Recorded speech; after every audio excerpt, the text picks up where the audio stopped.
tuyita ekyenkya kya weekend tubeera wano muganda wange nga tetunajja kumpewo waliwo olwaliro kisooka twekubakuba mukaawo mbadde nezaawedde nga mugambo waayi amaanyi oyina mukyala sekamatte omulekeddaani byonna tubyogerako wano tuba mu kusaaga gwali eyo ng'otulaba tukwebaza bwebaza ne tukujjukiza 28 29 3 omwoleso gw'ebyemikolo n'embaga ogusinga obunene mu East Africa gwe bayita Bride and Groom Expo Woman Multipurpose Hall tukuŋŋaanya bakafulu abantu bonna abakola kalonda yenna eyeekuusa ku byemikolo n'embaga ffe twajja kuwonya omanyi oba oli mu kukola mbaga oli mu kutegeka mikolo naye nga chairman yagala kubaliramu agamba azimwe balese bwekini gwe jangu mu Bride and Groom Expo ojja kubanga osobola okwetegekera omukolo gwo mu lunaku lumu jangu 28-29 osobola okubanga weeyagala tuba tugezaako kwininga up ekyekya kya weekend essaawa eno esembayo eba ya entertainment round up gye tuyita State of the Nation's Entertainment Address ku TV esinga obunene Ronnie Mark ne Dias tuba nabo wano olw'omukaaga waliwo akadde kamanyi okututwala ne tugenda Kantindiggwa maze okubanga baintroducinga bagenda kutumira ku bagagga instead of okubuuza kuba okubuuza tofunamu okubuuza ofunamu weekend batajja kunyumya kakati baadhi abantu batugamba ku lw'omukaaga tebalina shonda aje balabe ki n'abadde mu katale gaba mu b'ebyennyanja n'abadde ne pia pounds mu katale gaba nga mukola ki ne pia mu byennyanja pia pound yakuba kine gundi neki president w'omupiira ayina diru gyagobera bamwadde tiketi zatu tuzitutega beeyo gaba kuziga omusajja n'abasajja ne tiketi kyokka ne ba kyokka yalaga takochi nampita nankuba akama mbalaba ku Saturday okolina bebano babeerako era kwebali kati awo mu byennyanja ebisiikaawo kati era ona serious note teba ngamba Saturday wedde kyayitirira egabe eyo wona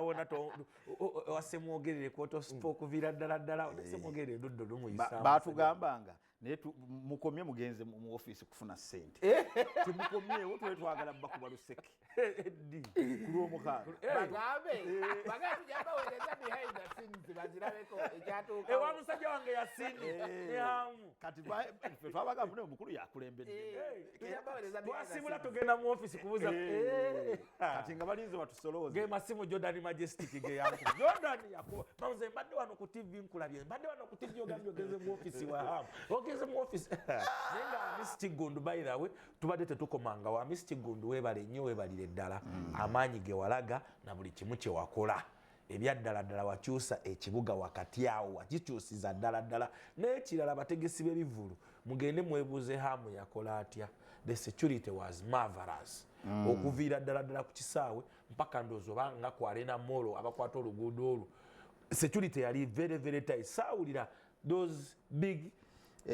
ekimu ku byamuyamba ndowooza omutegesi w'ebivulu kyayinza kyatasobola kufuna hamu ye kye yafuna nti amakubo gonna baagaziba ng'emmotoka tezikirizibwa ttambula kati nga buli wootunula waliwo artist kyowa security kati nga mulina tambuza bigere bwe bagamba otambuza ebigere wootuukira okukola akavuyo baba bakulaba okuva gye wavudde kye baakola mu kiro nti baafuna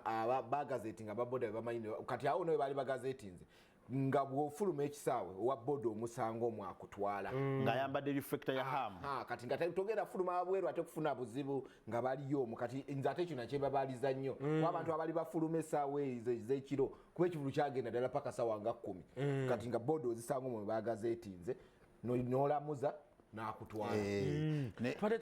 tetulabagana nga babaddewo okubagana empawa ku mitimbagano nti abayimbi bonna ne batakuba kisaawe bwekino weki what was the issue what is your take ku mwembi mangu ekisooka okulanga tebakiranga nga kivulu okimanyi nti engeri gye bali balangamu ekintu kya hamu kyalinga olwedde nti tebeetaaga nnyo bantu balinga olwedde aga nti bya invite omanye ebivulu bya invite webibeera tebabeera nnyo nti tukubane mujje ebya byasooka kuba bya munda nga ono akimanyi Dias akimanyi Sayima akimanyi naye ng'obulango tebuli nnyo twatuyita abantu kujja kati abantu abasinga bo balowooza olwedde ekivulu kiringa kya invite ne batabifaako ekirala nze kyendowooza nti yali alina okifuula Newton n'agamba nti ekivulu ky'abantu si kya hamu na mikwano gye ekintu hamu ekyamulema okukola nti ekivulu yakifuula nnyo ekya hamu n'emikwano gye kassa wawulira ebiboozi mbu King Saha bamujja ku lisiti kubanga mukwano gwa Kyagulanyi olwedde kati omaze okwonoona ekivulu otandika okukyawulamu so nga ate yali alina kikola nti mujje munyumirwe fenna buli omu okkirizibwa mu kkala ye osobola okujja n'onyumirwa hamu takyatakola tetwategeera yali ayagala ssanyusaani ne maybe next time ajja tegeera amanyi g'abantu gali sayidi ki naye nze ate nze kye nalaba nti kale abantu obutajjulaawo nnyo ndowooza teyagala nnyo mujjuzo but alina ekintu kye yakola nti nga ne bw'oba oli wako otudde buli omu yalabako nti ekisaawe ekyo kiggulwawo Kampala yonna yakitegeera almost East 40 Africa fees were paid okuba live wali kye kisinga ekyo kye yali yeetaaga ky'okyusa olaba hamu agulawo East Africa yonna yategeera nti omunnayuganda agguddewo kyabuuzizza kirala obutajjuza kisaawe bakijjuliza ewaka nanti Saimo kyagamba ye Saimo kyabuuzizza lwaki tekyajjula anti oli yali talaba need ng'olwedde buli tivi egamba tugenda Saimo njagala emitwalo 5 egyo egyo yali mingi kituufu njagala otegeeza ddala kitegeeza ki eri endongo awusibu muwagenda otegekera buli watali awo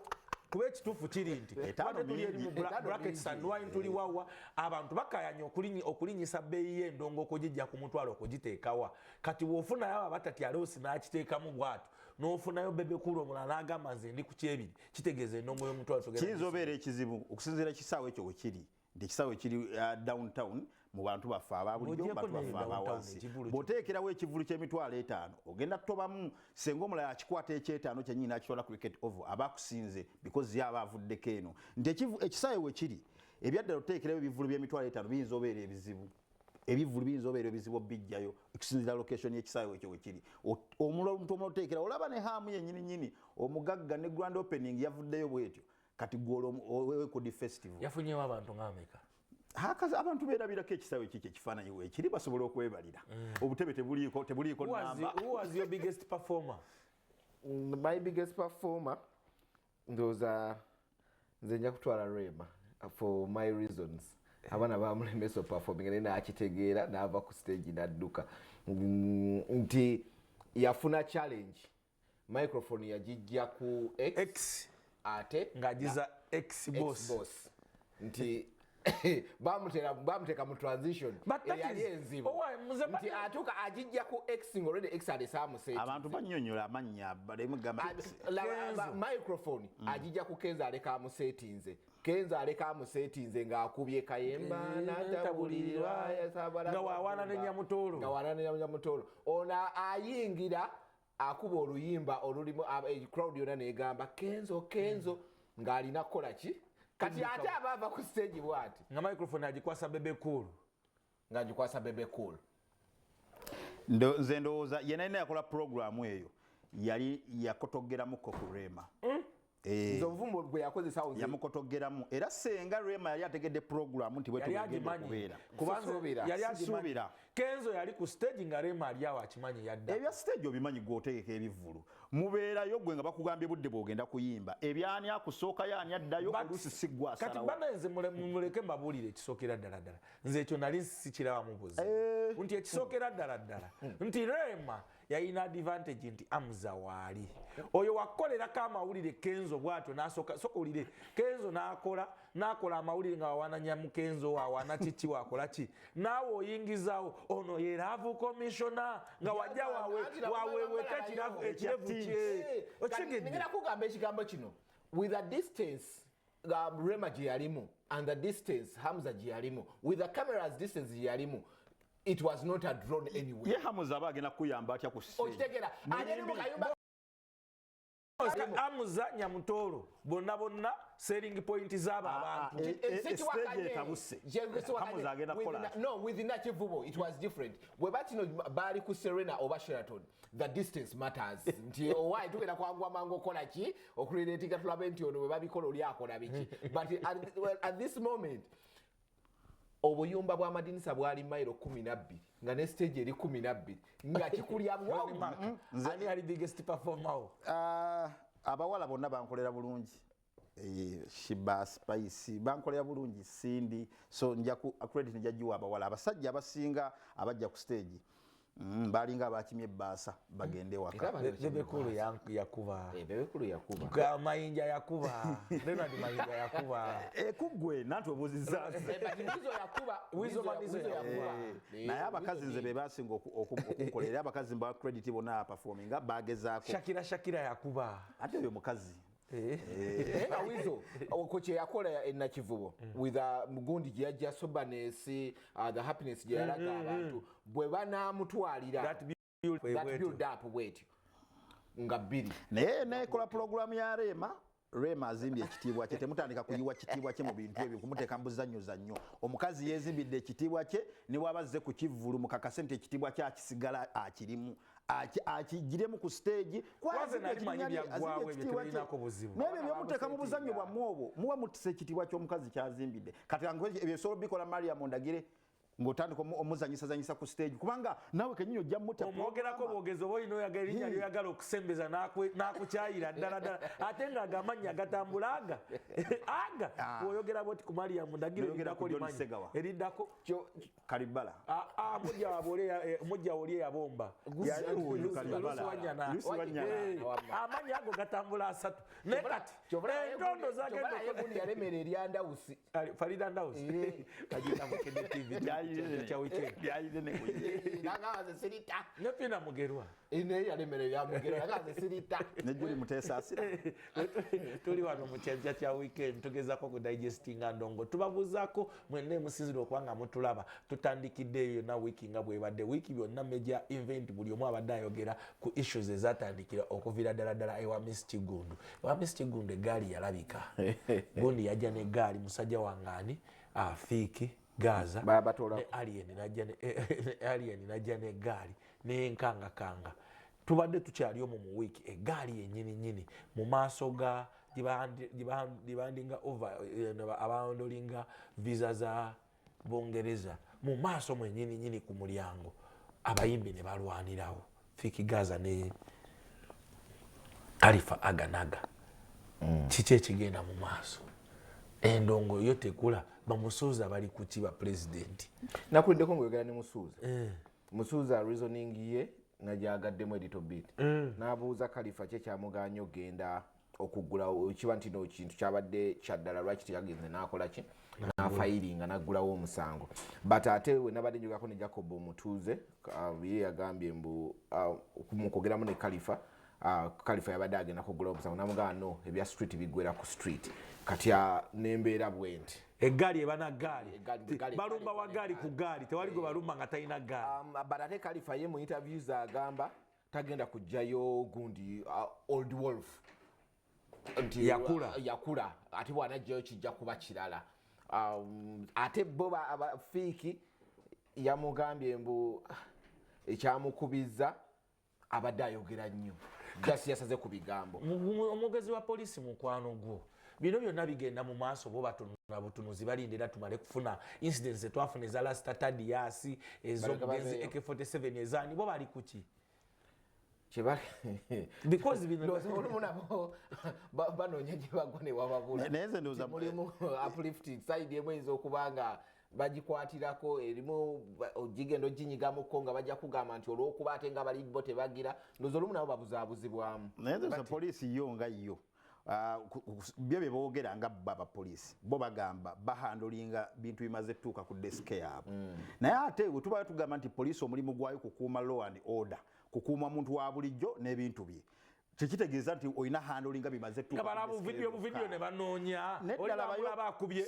sokoleke nkubuulire ku gataliko nfuufu wiiki eno baalaga yali ku gundi eyamusibira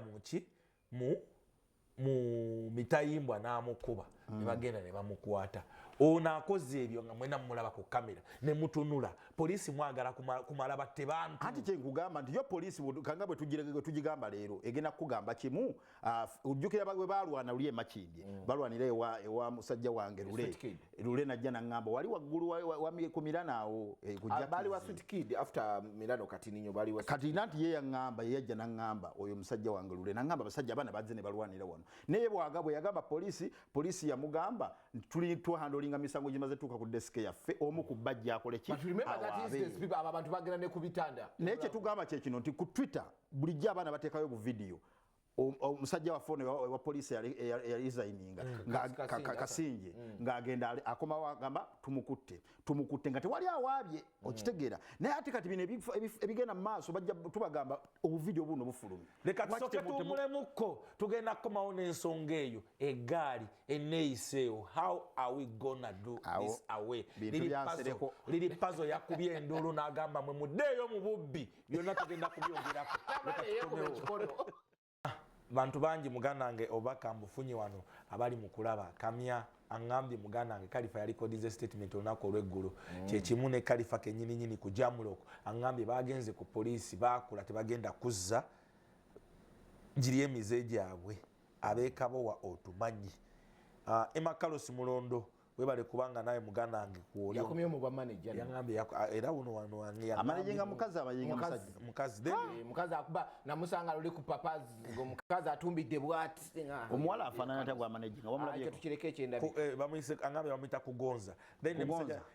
ne musajja mukulu gwe bayita Kulaman Kawoya webale kubanga okedde nafa angambye leero lunaku Kulaman Kawoya bukedde TV fe tuli emabegawe ali wali ku papazi nayiseewo jjo ngeteekateeka malidadi masavu meerere akasajja kalanze sho kalinga kabadde kalanga serena ate nalabye ategese bulungi nabaddeyo jjo nga bali mu tegekaawo sound testing biki ng'ekintu ky'amaanyi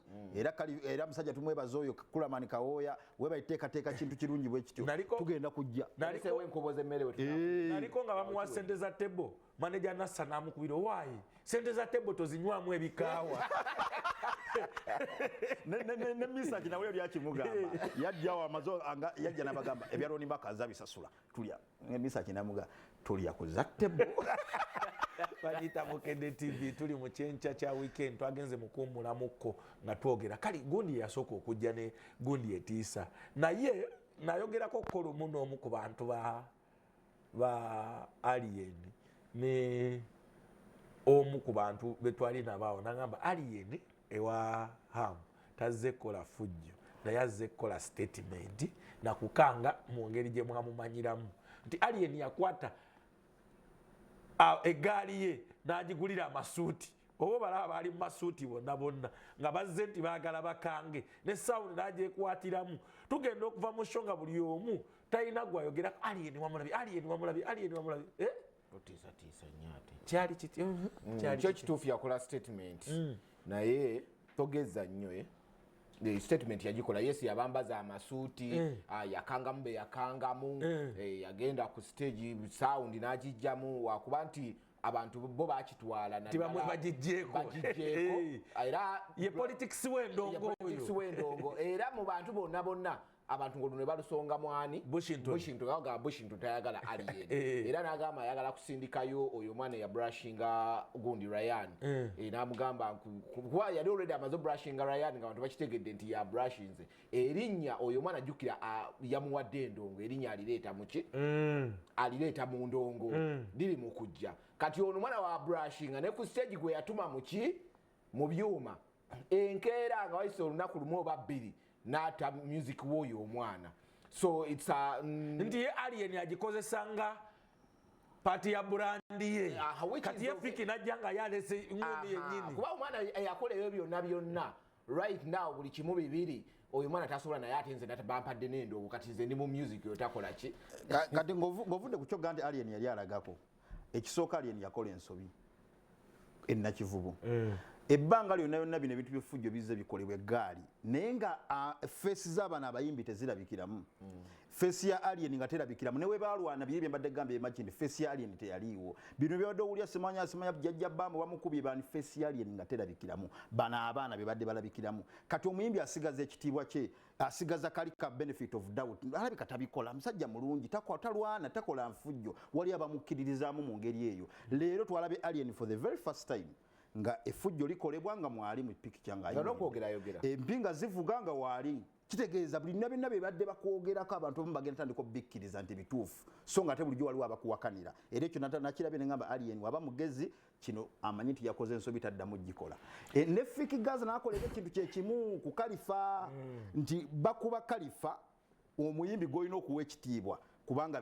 senga bakalifa tebayimba mu Fik Gaza temwandiyimbye naye ate omuyimbi gw'olina okuwa ekitiibwa bradiwo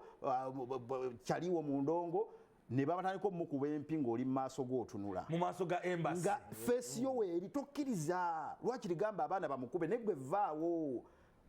ensobi gyengezako balaga ensobi gye bakola nti waliwo abantu abatakukkiririzaamu nti abatakkiririza nti oli wa fujjo bode nga tebakikkiriza bakuwolereza omwana wa gundi ye yakoze bagamba bamuwaayiriza baleka baana jasi bafaani be bakikoze naye leero bakikoze otunula naye nze olwemaka ku kya alien nze nakitunulyamu nga balina erinnya lye bayisaawo at that time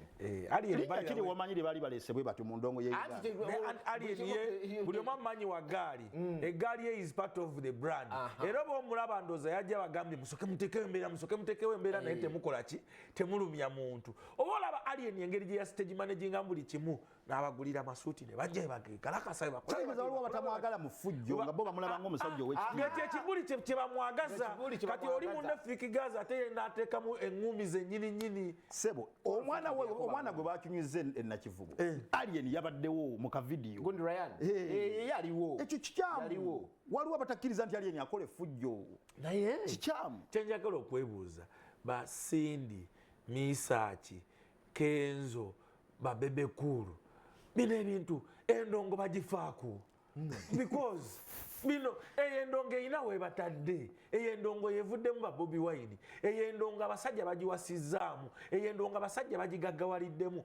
They look at all these stupid things nga zituula bebekulu najja n'atuula bw'ati misaaki n'atuula bw'ati Chameleone n'atuula kenzo n'atuula bw'ati the word kyenjagala nabo baleme involving they look at these stupid things they will not be involved in stupid things ate n'ekiri mu kwonoona mulimu gwabwe omulimu guzirina we gusembezza abantu kati you expect gundi misaaki to get involved in stupid things nze ndowooza ekibasinga obbatawaanya aba ebintu bino bigenda mu maaso bye tulowooza nti bono byagambe stupid things waliwo ababyagala waliwo n'ababiwagira waliwo n'ababivuga ababipromotinga be bantu aba generation eno ate abantu ba generation eno si be bafaani baabwe nti misa kitagenda tunulira nnyo bantu ba generation eno kubafiirako ayina abantu abamukkiririzaamu abategeera endongo ye ab'emyaka gye abakuze n'endongo ye kati bo atunulamu bano abaana ne bwanajja bayimbira bayinza obutategeera byagenda bayimbira naye ayina ababe kati kiregeza ebintu buli generation ejja n'ebyayo agamba njongereko banombe ku papaazi buli generation ejja kati bino ebiriwo kati ate nga baali ebyadala tebabitegeera tojjuka bagendanga bali bwabwe ne babukolerawo paka we yabagaba banaye mbega nti temudda wano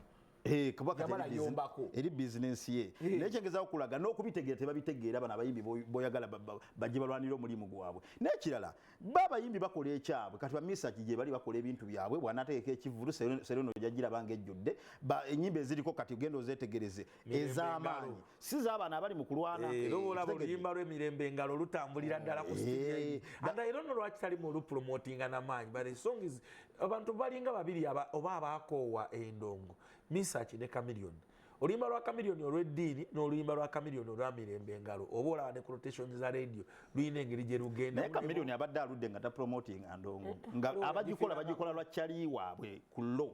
nti sayima agenda kujja akuba endongo ya Kamiri kubanga kyali waawo naye ate biki kyoyoga ekya promotion kwe kukwata budget n'ogiteekamu n'oyita ne ttiimu yo nti bannange mujje mu promoting oluyimba bweruti kati abantu abo abasinga abayimbi boyogerako tebakyalina ttiimu obudde bonna babutadde mu bizinesi mataka era otuula nabo mumaliriza mwogera bintu birala nnyo temwogedde mboba ono manager wange oli promota wateri era je kituufu amalirize teoli muyimbi these days goyogerako ngotukana neno mwogera one on one ne mumala eddakiika 3 ng'oliddemu ekigambo manager oba nti eno ye ttiimu yange abayogera ku serefu ttaka lyange naguze yakataka njagala kulayo warehouse lwaki abayimbi bonna bati okondeminga eggaali ezo Lil Pazo yasoose okuvaayo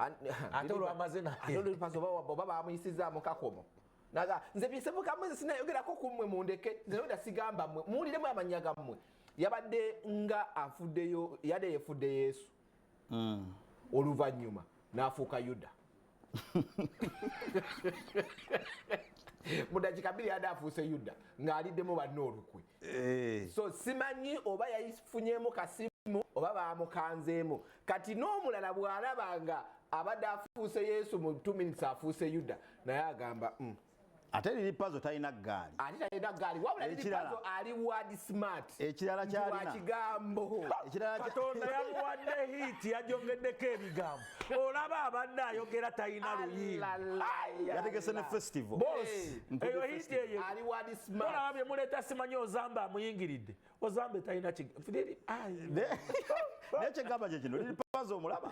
talina ggaali. Ekyokubiri atambulira makindi. Ekyokusatu emmotoka ye bagimanyi. Paso tekyuka ebbanga lyebadde buli omu agimanyi ogiregera eno olabako akaredi wansi nomanya Lil Pazo atuuse bampa yagikuba n'ateekako eya redi okitegeera kati bw'oba ng'otambulira makindye bakumanyi wova wodda obeera mu kiro ate tolina ggaali ate emmotoka yo bagimanyi kati bw'oba otandika olutalo oba omanyi gye kiggwera kati kyemanyi bamulabudde ne bamugamba nti olutalo no lw'otankuula abaana bakyankalamu tobaggulako olutalo boosobola sizifaya nga bukyali kyeyo kye yakoze n'akomawo n'alaga nti banne sirisabadde kummwe mundeke. Ekyokubiri bw'oba oteeka festival Enkudi festival abantu b'otagetinze b'oyagala mu festival yo be bantu ba wansi be baana ba ghetto be bantu ba bulijjo leero ani abalina ani abakomandinga generation yene ina abagikomandinga bebo alien bakomandinga be Fik Gaza bakomandinga gwate bonoonya mu Enkudi festival si kiseera kirungi kutandika lutalo na muntu akomandinga abantu bali because oyagala toyagala abantu abo abawansi bangi balina be bawuliriza bajja gamba Suna Beni ayogedde tujja genda alien skin atuyise tujja genda kyokka ate bennyini b'oyagala ate bw'oggulako olutalo yagambye tagaba amasanyalaze nti temwampa ku masanyalaze ate lwaki reconcilinga ne Suna Beni ebyo byonna festival ejja mukozesa okola be bantu bonoonya yagambye nze sigaba amasanyalaze sigaba wano nabanoonya nga siina byogedde ndoze simu tenabagira alina ekyanza kyemusaba Lil Pazo oba olaba sheeno olimba oterukuleetera ebizibu lwaki Lil Pazo olimuleetera ebizibu aba talina kye yayiga kati nakugamba nti Lil Pazo mu music career ye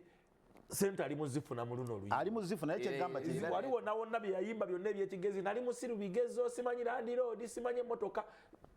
kaliya ya Lil Pazo anti kati okimanyi kiribu ekiti bw'ofuna oluyimba olw'amaanyi ng'omuyimbi omanyi challenge eddako kuzimbira ku luyimba olwo nti Lil Pazo naye ayagala okubeerako nga Chameleone ayagala okubeerako nga ba Bobi Wine ng'olina ennyimba catalogue nnene bweti ejjudde hits oyagala okusigalayo ng'erinnya liri waggulu kitegeeza nti Enkudi eno ng'ezannya noonya ngeri gy'ogizimbirako amaanyi g'ofunye mu 2024 olw'oluyimba lwo olw'amaanyi osobodde otya okugamentininga gasigalewo paka n'omwaka ogujja kati ewandibadde ekiriwo kati nga kyalowoozaako kitegeeza talina kukkiriza luyimba nate mukozesa nsobi zinza muzzaayo wansi Ronnie Mark kyendowooza nti Lil Pazo emyaka 7 luno oluyimba lwatandise n'okuwa abantu okuwuliriza ennyimba z'endala kuba buli woolugamba nti naye ebyekisiru byayimbye ogenda okuddayo ng'owulira ogamba naye kana akasajja yakubuuza babiwulira statement yeyo ke yasooka ono gyayayogedde ekuleetera bali nti ne wana luno alukubye telugenda bazzayo mabega kwa babiwulira naye ate ekyo ono kyagambye kiri nti ku luno oluyimba Enkudi alina okuba ne plan B kati lwalina okwazimbira nze nabadde mmanyi nti agenda kudduka asooke muddru agenda abuukire Ozambe kuba Ozambe just kandika freestyle kati balukozemu oluyimba olwaddala omwana bamututte mu studio eyabadde amusookako kubanga gundi Enkudi agizimbidde ku gundi ono omwana wa Ozambe engeri gyazimbyemu nze ate awo singa nze wakwatibwa tebalina tiimu zibawabula tebalina ntino gundi babadde singa kuno kwe bali balaba babadde tiimu yabadde erina okuyiiya very fast nti oyo omwana azze mu gaapu yange alinga ayagala ogiryawo olwedde olimba lwayina talina plan ya studio talina ekijja kubika freestyle yakakuba nadda kavuddeyo right now kapopinze Ozambe ali mu category bw'oba owuliriza ebigambo bye Ozambe bulungo gundi oyo dista ojja kulaba nti no already yafunye n'erinnya sebo erimuleeta mu ndongo kati ye dista naye talina kamera Lil Pazo azina ate endongo esukka ku just okuyimba naye weebuze ki ekyakola oluyimba lw'Enkudi bw'okimanyi nti abantu abatulaba leero bangi nnyo nga baawuliriza bayite bawunawulira ku luyimba lwe bayita Enkudi naye nga balabako Lil Pazo ng'ali ku TV alwana nga kitegeeze ekigambo kya Lil Pazo kyekimu ku Lil Pazo Katonda yamuwa kino nti nno bw'amala okukola festival Enkudi tugenda muleka oluyimba olukozeemu gundi kale kyekiddako. But is an artist that has stood test of time nti emyaka 7 gyonna okuva ku mmotoka okuva ku liri 20 nti womulaba bwoti waddamu n'akola ekyobusiru nadde mabega kitegeeza ayina buyibisiraani bajja kubuza emyaka 7 gyonna gyoyogerako challenge zaafunye ozimanyi beka byawangudde bimulumbye mwegyo emyaka 7 bingi ebimuwangudde kituufu n'okusigala ng'akyayimiridde bwatyo tagenze ku njaga kkubwa kugwa ddalu kuba hiiti bw'ogikuba nga bw'olaba emmotoka ebbaala kyayiwenjayi n'otagwa ddalu oyo muyimbi omuwanga respect omuwanga respect era kyengezaako kugamba nti Lil Pazo nga bw'ali yeetaaga okusalyutinga n'omugamba atasigadde akola ne mu byaleeyo omusangayo nekyekugamba kino nti nze lwaki mugandidde mu sayizi y'ozambe nti n'enkudu engeri yagifunamu okitegeera nti yasanga abaana biki ne bakola ki ne bagattamu nti n'ekino kibadde kisobola okumukolera okugattako nti olwedde ogenda mu festival tulabye wano abayimbi ng'olina oluyimba lwatimbye alugenda dukola musho but towards ng'abuzaayo nga weeks 2 oba 3 n'atirako oluyimba olumulekera gundi tokabilite muki mu bantu kati lwaki kugamba nti oluyimba tulina mukozesa nsobi nti essaawa eno senga balowooza kuzimba Lil Pazo asigale nga wamanyi paka omwaka ogujja yandibadde ategeera nti oba sitayiro eri gye mbadde enkuba ey'okubulirira abantu bayinza okuba tebadde tebabiwulira oba bino bye bawulira bino byebiriko kati babiyita bati ebinyanyanyanya sitayiro byebiriko kati bamuyita afurogafula yaliko kati gwe ntandise okuba noonyereza baani abakuba afurogafula tandika okubasembeza sinakini mutandika okufuluma ennyimba naye Uganda ne sitayiro yasooka n'aleeta ye afuroganda sitayiro kati alien skin ye yagiyita afurogafula okuba kabaati ko nga weeyimbira sayima omunene omusajja toyimba nnyo bw'oyimba ennyo tebabyagala bwe bityo kati kino kirekawo okwepiica wamwamuziise namulabye nawanise ayinayo akalala simanyi ayagala kukola biki simanyi embaga yamuzana ki naye ndabanga bamuvaako ndabye awanise baani abamuvaako wakyosonga kuba this is nedda ssebo oyo musajja wange oluyimba lwe mwavuma ennyo okwepiica yaluliddemu sente oluyimba yaluliddemu sente wotunulira Queen gundi zigenda kuba seasons so episodes ziri 9 episode 1 mulimu okwepiica byaddala UK it's a drama TV show UK olwedde oluyimba lwe bawadde naye bw'otandika okunoonyereza engeri movies gye zisasulamu ssente engeri gye bazisasulamu engeri waba bakozesa oluyimba lwo process mwe basasulira bangi nnyo tebazifuna ne Dikenzo yennyini baali bakozezaako oluyimba teyazifuna process gye basasuliramu ssente muganda wange kati ate wakituwakanyiza gundi tulina gundi Christmas in a Wild mwalimu mbirombiro teyafuna sente gwe genda omubuuze nti yazifuna tazifunanga nebino ebyonomala kulaba bitera kuba byaddala nagenze nenoonyereza kugundi ku katalogu z'ennyimba ze baataddemu mulimu batarasiraili baani bangi naye mu episode 1 mulimu okwepica mulimu ennyimba 5 ndowooza kwepica luli namba 4 awo mu nnyimba ze baataddemu one of the most hard working Ugandan artists gundi ngundi akola nnyo era settlement ze yatuwanga akaaba ateekeddwa okukola ebimu ku biringa ebimu ku bisiza endongo abo ba Gravity kujjamu konga maanyi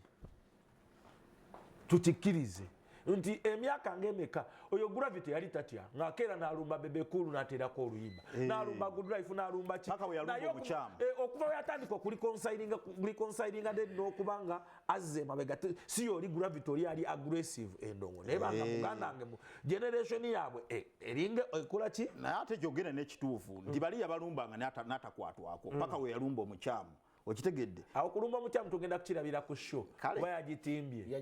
yagiwanise nedda olwedde ogambye omusajja abadde akoze ki asizzaamu gwe kinyonyi okyogedde nange nenkugamba nti kyava mu kulumba mukyamu because yalumbanga kamiliyoni Gravity nasigala waggulu nakuba bebe kulu bayakamukuba ebirundi gemeka nasigala akyafulumya oluyimba najja ku stations kwaluli nga ye yakuresiveness ya bebe yoyo musajja ebyo byonna nkugambe Gravity takkangako paka lwe yalumbye omukyamu olabira nga amanyi ge gasseemu naye emyaka gyonna project zamutwala butwazi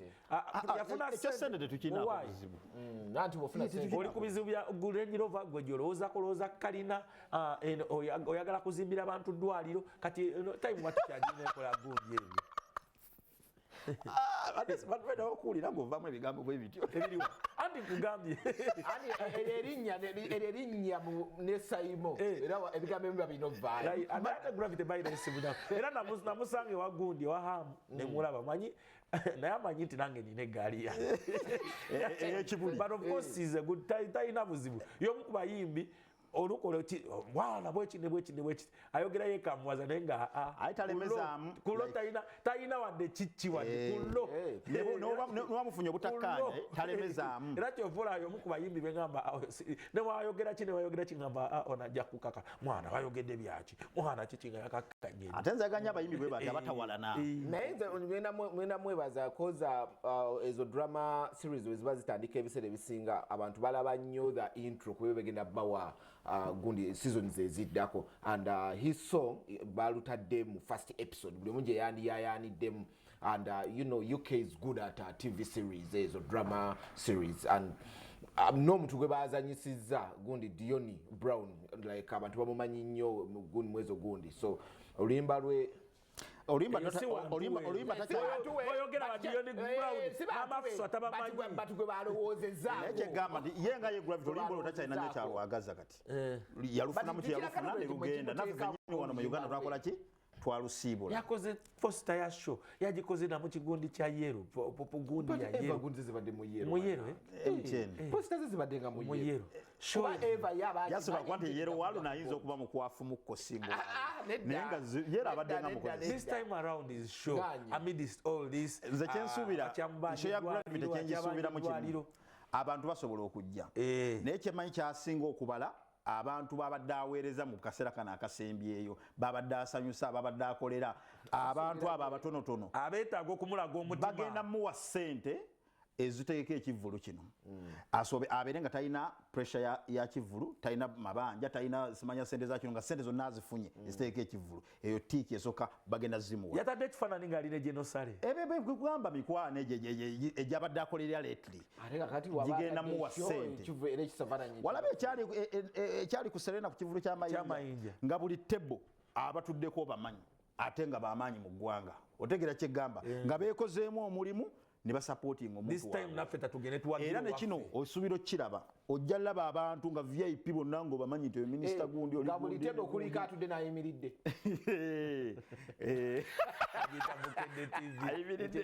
ayimiridde akozebwa nina ensonga ziringa bbiri naye ndaba akadde katutwala naye ku lw'obulungi bw'endongo leka tusooke tutandike ne K&K okukomawo kwabwe bandibadde bakomawo batya enkomawo gye bakomyeyo yentuufu endongo esobola okuba welcoming mu mango ag'ekitalo K&K erinnya baalikyusiza tebakyali Kataleya and Kandle omugaga ali nowa bataliwambye I think wemba mufunye obutakkanya n'omuntu okwewala zizinga you just sebona bitusi bafuna kakazita anti obulaba ntino kyegambye okwewala nti nabo batuka ne bongerako Kampala Boys ng'omusajja abagambye temudamu kukozesa ki bitusi linyiranga ne bagamba bitusi Kampala Boys so kati nabo okwewala Kataleya and Kandle bakoze K&K music UG ye gundi yabwe nze I appreciate them ntino bekwase ne bakomawo but they came back with a collaboration ne gundi ne Vinka ne nkomawo yabwe nanga gye balanga muji bakola kiti videos bafulumya kibwe balaga nti industry badde ba missinga industry ebamisinga okumisinga kwa industry kuba bwe kuti bobo oyinayo ennyimba z'otukoledde ne tuzaagala fe abazaagala tuba tukumisinga because tuba twasobola okwagala ziri ennyimba kitegeeza twakwagala era bwolwawo tuyimbya tuba tukumisinga kuba tetujja kumisinga muntu atatuyimbirako bintu ne tubyagala totufumirako mmere ne tujja ne tugyagala ate waki tumisinga enfumbayo otegera kyegamba so industry badde bamisinga abantu badde babamisinga wabula kyenyinza obbagamba ekyokwejjako erinnya lya Kataleya and Kandle kigenda kubeera kibi eyo egenda kubeera blanda bwe baba basobola nga musobola okuteesa n'omugagga oba n'omuntu yenna alemedde erinnya lyammwe kuba omugagga tuyinza okwogerana nga tannalemera linnya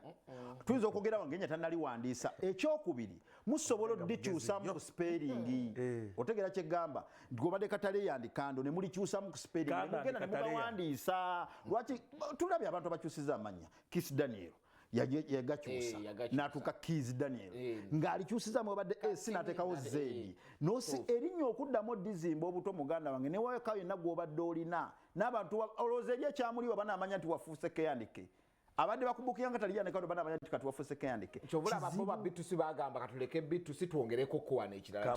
still obusigalo bayita kino naye bo bwe baba bawandika bagamba paka oli we yabata naye era nti kino bakirekako nti Kampala Boys nti erinnya naye nga lino lisigalawo nti bitusi bandisigadde Kataleya and Kandle oba bateekako Kataleya and Kandle twekolera byaffe Kataleya and Kandle okitegeera so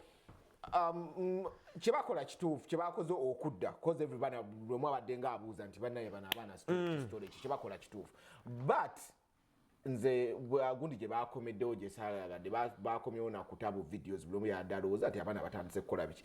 ate ne ttiimu gye bali nayo bagigambe ekendeze ku lugambo etuwalungi olusukka ku bekolako olugambo lwe baagala olusukka ku lwe twalitegedde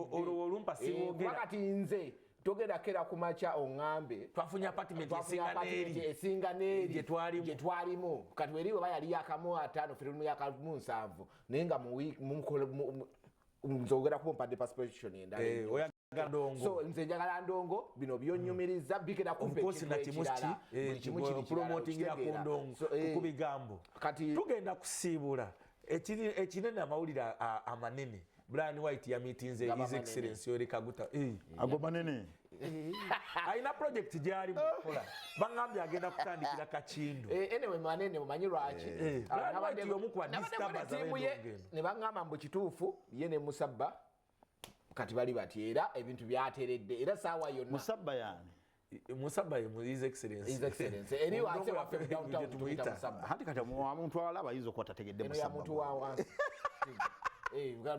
ba meetings ente ebyaddala era mu kumitinga meeting yavuddemu amakulu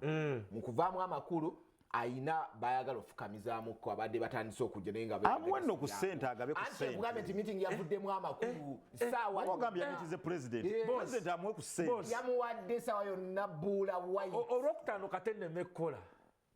Bula White ajene ssente wakiringa ziriko yero ne batugabye ku ssente abantu ndieno ndi mubapulaningira muve mu bintu bya mubyaki nkubuuzaako musajja wange muganda wange gwe bayita ani kulukats mwebale kubeererawo musajja abagagga yonna yasayininze Shamike twale eri tuwakana oyina eddakiika emu ey'omugagga seconds asatu ez'omugagga ajagala otwonoonera akaseera kaffe akabagagga mikwano gyaffe abagagga akaseera ketuyingiddemu kammwe mikwano gyaffe abagagga abaavu mande tujja kukwatagana so mikwano gyaffe abagagga njagala obategeeza mukwano gwange omugagga owa wiikendi eno bamuyita Emi Saifa ali awo mu kibuga sebo nkutumiddeko oyo musajja yasyasiza okwagala endongo Emi Saifa yewa Saifa Music Empire Music Group yaleeta n'oyo muyimbi gwe nali mbagamba gwe yasayidinga wano Saganago ayizo sayininga Saganago ajja munoonya najja kunoonya Saganago ali so Emi Saifa sebo simumanyi ate nga ndi stakeholder mu ndongo eno katugende tumulabe katuluva wano Saganago amankutumiddeko naye nga endongo tugiraba etambula naye nze omuntu gwensingo genda okusinga otumira mugagga wange bamuyita Oje Dennis bamuyita Platinum Wellness Spa sajja wange oyo naliko naye ne Alanichiwa naye Alanichiwa nga kayina amaanyi mangi Alanichiwa nga amaanyi ayina mangi ate nga musiriso Alanichiwa tukubuza kwe tugamba ogamba otya tugenda ku studio si eri ya byabufuzi bagenda kwogera ku nsonga nyingi nnyo ababaka batandise okugamba nze sijja kuteekako mukono Honorable Segonayo omuntu nze sisobola kujja mu mpuuga bwesigwa Honorable Nsereko yagambye nedda ssebo sijja kubikola byonna bagenda kubikola State of the Nation's address ngawe yabadde bano bagenda kubikunnyonnyola eri ewa Kaloli Seruga emyaka egijja nange bajja Honorable Simon Maseruka badde bangi nnyo mukyala mukulu zaawedde akoye yeebase mukyala Sekamate waali wano and of course Nsereko gyali eri tiimu nnene yonna yonna Dennis oyo no amaanyi yangamba gundi yangamba mutwala South Africa managing South Africa Mukabya Junior owamapiyano